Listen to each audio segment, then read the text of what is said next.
Sabe aquela discussão que sempre vem à tona nas redes sociais sobre as criadoras de conteúdo, que vocês sabem muito bem. Sempre entra nessa questão que elas estariam ganhando dinheiro com os vícios dos outros, explorando a vulnerabilidade, especialmente do público masculino. E o que a gente vê é uma enxurrada de críticas, de condenação moral, de gente dizendo que isso não é trabalho, que isso é um absurdo e outras coisas a mais. Mas se você parar um pouco para pensar, sem deixar os nervos à flor da pele, tem uma coisa nessa equação que não fecha. E é uma grande contradição que a gente precisa encarar de frente. Se tanta gente condena esse trabalho, entre aspas, se tanta gente acha imoral, por que será que a indústria continua crescendo a olhos vistos? Porque essas criadoras continuam faturando alto. E alto eu digo milhares e milhões de reais. Mas por amor ou grana? Por amor e grana também, né? Quanto que você consegue ganhar por mês vendendo o que você faz? Fazendo aí em torno de 70, 80 mil reais. A resposta, meus amigos, está na hipocrisia de muitas vezes quem critica elas. Porque no fim das contas, sejamos sinceros aqui, quem está lá na ponta comprando conteúdo, assinando a plataforma, são em grande parte os mesmos que estão nas caixas de comentários delas condenando aquilo. É aquela famosa frase, aquela famosa dinâmica. Se existe oferta, existe demanda. Então hoje eu quero trazer uma conversa aqui com vocês, bem tranquila aqui, mostrando os dois lados da moeda, deixando claro, eu não estou defendendo o lado A, lado B, mas sim mostrando que grande parte das pessoas que condenam esse suposto trabalho que elas têm, são os mesmos que consomem e apoiam elas manterem nesse trabalho, entende? Então vocês estão reparando que nos últimos anos, principalmente depois da ascensão de plataformas de conteúdo pago, que eu nem preciso nem falar aqui para vocês, explodiram o número de criadores que trabalham com material 1.8. E existe até uma frase engraçada, né, que depois que começou a existir essas plataformas, ninguém mais vendeu bolo de pote. É meio que esse meme, essa piada, tem um fundo de verdade nisso tudo, porque esse mercado é absurdamente lucrativo. E eu estou falando de uma indústria que movimenta bilhões de dólares por ano, bilhões.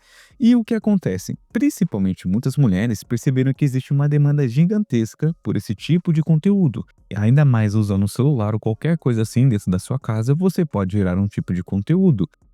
E acaba, querendo ou não, sendo muito mais acessível e muito mais lucrativo, se é assim que eu posso dizer. E fora ainda que elas conseguem lucrar não postando conteúdo, que você sabe muito bem, mas só apenas postando uma foto ou até interagindo com as pessoas, né, que compram o conteúdo, conversando normal, fazendo videochamada, conversando, que elas conseguem ganhar dinheiro. E é literalmente você paga só para interagir com a criadora, mandando mensagem, fazendo pedidos personalizados, enfim. E sempre nas redes sociais tem debates calorosos sobre esse assunto, principalmente no X e em outras plataformas. Qualquer fórum você vai ver que milhares de pessoas, principalmente voltadas para o público masculino, questionando esse tipo de trabalho. E grande parte dos argumentos que eu analisei nesses debates de fóruns, etc., é sempre de prática que eles dizem que elas estão destruindo a sociedade, que estão aproveitando dos homens, que no decorrer do vídeo eu vou dizer que é meio que uma verdade, querendo ou não, e outras coisas a mais. Mas aqui entra num ponto que eu queria trazer para vocês. Se vocês pensarem um pouco aqui comigo, se tem tanto homem questionando, criticando essas atitudes, quem está de verdade consumindo esse conteúdo? Porque, gente, essas mulheres não estariam ganhando fortuna se não tiverem alguém comprando, concorda comigo? E a matemática não fecha. E é exatamente essa contradição que eu quero explorar com vocês. Sabe aquela história? Faço o que eu digo, mas não faço o que eu faço? É literalmente isso. Cara, você tem uma parcela enorme de homens que publicamente questiona, que não concorda com esse tipo de trabalho. Você vai lá nos comentários das redes sociais e você vai ver muito isso. Mas quando ninguém tá vendo, quando ele tá lá sozinho no quarto às 3 da manhã, adivinha o que ele está fazendo? Sim, exatamente, consumindo esse conteúdo dessa mulher que ele tanto questiona. E olha, muitas pessoas podem comentar aqui que é apenas achismo, e não é. Tem vários dados que mostram claramente que a maioria esmagadora desse tipo de conteúdo são os homens. E não estamos falando de uma minoria, não. Eu estou falando de dezenas de milhões de pessoas que gastam dinheiro mensalmente nessas plataformas.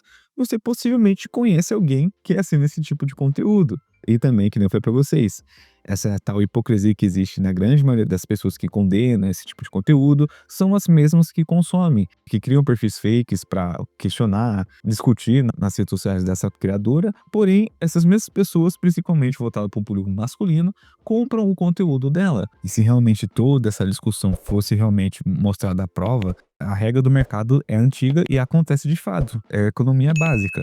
Se existe oferta, é porque existe demanda. Se amanhã do nada ninguém mais comprasse esse tipo de conteúdo, cara, acabou, né? Simples assim. Nenhuma criadora iria continuar produzindo algo que não daria retorno financeiro. E quando algumas pessoas dizem, mas se elas parassem, elas seriam pessoas melhores, isso e aquilo. Só que a verdade é que elas só vão parar se o consumo também parar. O problema, se você analisar a fundo, sem moralidade, isso e aquilo, o problema não está só em quem vende, mas sim principalmente em quem compra, consome e depois aponta o dedo julgando aquele tipo de comportamento que outrora ele mesmo consome, entende? Mas que nem eu falei para vocês anteriormente, a grande parte da renda dessas mulheres são o público masculino. É que as criadoras de conteúdo sabem exatamente o que estão fazendo aqui. Elas não são inocentes de tudo aquilo que elas promovem. E eu não estou dizendo isso para demonizar ninguém, longe disso. Mas é uma verdade que muitos não querem aceitar. Elas realmente entendem perfeitamente a psicologia do público delas. Você vê isso claramente nas estratégias de marketing que elas usam. Tem toda uma ciência por detrás disso. Elas aprendem ou são ensinadas por agências especializadas técnicas específicas para criar e manter o engajamento do público. E sem querer, acaba esquecendo de usar calcinha às vezes.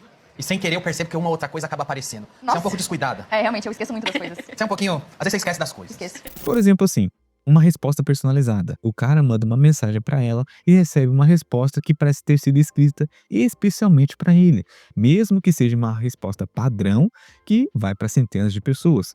E ela é formulada de um jeito que cria meio que uma sensação de exclusividade.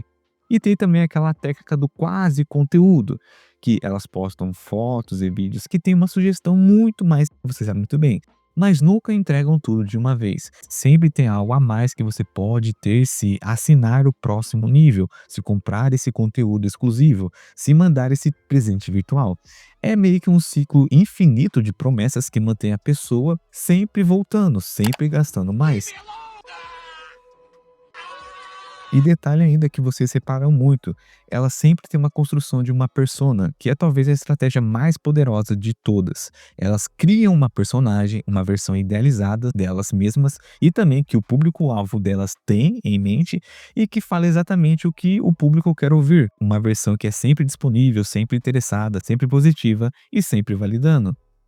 E um detalhe aqui importante que eu esqueci de falar. Muitos dessas criadoras trabalham com equipes inteiras por detrás disso. Se você vai ver, é meio que uma mini indústria dentro da própria casa. Tem gente que gerencia as redes sociais dela, gente que responde mensagens personalizadas, que nem foi para vocês, gente que cria estratégias de marketing, de engajamento, gente que edita o conteúdo. É meio que uma operação profissional, sim, estruturada pensando nos mínimos detalhes para maximizar os lucros, que os lucros, meus amigos, são estratosféricos. Lógico, dependendo da criador de conteúdo, mas se ela tem uma equipe por detrás disso, cara, ela não tá tirando um salário mínimo por mês, né? Longe disso. E fora as pesquisas que mostram um comportamento padrão desse tipo de pessoa que consome, a gente também consegue mapear, sem embasamento científico, técnico, que a grande parcela são os homens, e você vai analisar um padrão que sempre vai ter. Eles têm sempre uma baixa autoestima e também atrelada à solidão, dificuldade de conexão social ou de relacionamentos. E faz todo sentido quando você para pensar um pouco. Por que alguém gastaria centenas ou às vezes até milhares de reais por mês com conteúdo desse tipo? Porque, cara, vamos ser realistas aqui, sem moralidade. É muito mais fácil você pagar para alguém fisicamente do que você pagar por um conteúdo digital que você só tá vendo uma imagem. Muitas vezes você não tem interação nenhuma. E detalhe, você paga todo mês. Só que prestando muita atenção, muitas vezes essas pessoas, esse público-alvo que elas têm, não estão só apenas pelo conteúdo em si, mas pela sensação de conexão, de atenção e de ser notado por alguém. Tem vários criadores de conteúdos famosas que foram em podcasts, deixaram relatos que muitas vezes os consumidores daquele tipo de conteúdo não querem, né, aquele tipo mais apelativo que vocês sabem, mas apenas querem conversar, querem ter uma conexão de atenção. Teve uma que diz que o cara pagou não sei quantos milhares de reais só apenas para fazer uma videochamada de 1 hora. Muitos vão jantar com elas, não querem mais nada, só querem jantar, só querem sair com elas e pagam dinheiro pesado para ter esse tipo de atenção, desse tipo de carência que eles não têm. Só que entra um ponto aqui também de hipocrisia da parte delas, que elas sabem muito bem, muitas admitem abertamente, que o perfil do público delas é exatamente esse, de homens, principalmente de homens carentes, de baixa autoestima, de solidão, não tem nenhuma conexão social, e elas meio que aproveitam disso, fazendo conteúdos nas outras redes sociais, que não sabe muito bem, instigando, sendo uma pessoa, entre aspas, legal assim, para cativar o público delas, que posteriormente vai sim consumir o conteúdo que ela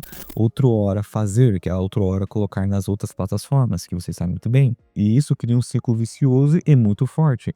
Elas muitas vezes sabem que não estão vendendo só fotos ou vídeos, elas estão vendendo atenção, vendendo uma espécie de ilusão de intimidade, se é que eu posso dizer, e vendendo meio que um produto emocional para esse tipo de consumidor. E olha, no ponto de vista delas, né, deixando claro, isso é simplesmente um business, né? É estratégia de mercado. Elas identificaram uma necessidade, uma carência e estão monetizando com isso. Cara, é business, é marketing, né? E o problema é, enquanto elas entenderam esse jogo, muitas pessoas nem perceberam que estão jogando o jogo delas. Só que quando eu falei pra vocês, quando estamos entrando naquela questão ética, que é importante também a gente refletir aqui, elas enxergam isso, esse tipo de conteúdo, como uma espécie de business, que grande parte das pessoas não acham isso. Que o ponto sempre entra em questão, que muitos não conseguem argumentar, é que até quando é aceitável lucrar em cima das vulnerabilidades emocionais das pessoas, principalmente do público masculino. Porque vamos combinar aqui, eu não estou falando de vender um produto qualquer. Eu estou falando de mexer com aspectos mais profundos da psicologia humana, da carência afetiva, da necessidade de validação e vícios comportamentais. E tem mais uma camada nessa história toda. Muitos desses consumidores desenvolvem uma dependência real. Não é só, eu gosto de consumir esse conteúdo. É meio que uma necessidade compulsiva, que compromete até o orçamento da pessoa, que afeta relacionamentos reais e que ocupa horas e horas do seu dia. E tem vários relatos de caras que gastam o seu salário inteiro nisso, que deixam de pagar contas para mandar dinheiro para criadores de conteúdos. Que nem eu falei para vocês, muitas vezes eles só querem ouvir uma mensagem dela, ela falando o nome dele, ou fazendo uma videochamada curta e ele paga rios de dinheiro para ter isso. E eles não conseguem mais ter relacionamentos normais porque ficaram completamente viciados nesse tipo de interação virtual. E isso, querendo ou não, é um peso que elas tentam ocultar, mas é fato que elas sempre vão carregar nisso tudo. Mas enfim, eu quero saber a sua opinião sobre tudo isso. Você concorda ou discorda de todos esses pontos que eu mostrei para vocês? E também, se você tem um tema de vídeo que queira que eu dê minha opinião, coloque logo abaixo. E antes de sair do vídeo, não se esqueça principalmente do seu like, que é muito importante, de comentar, compartilhar e se inscrever. No mais, sucesso para todo mundo e até a próxima.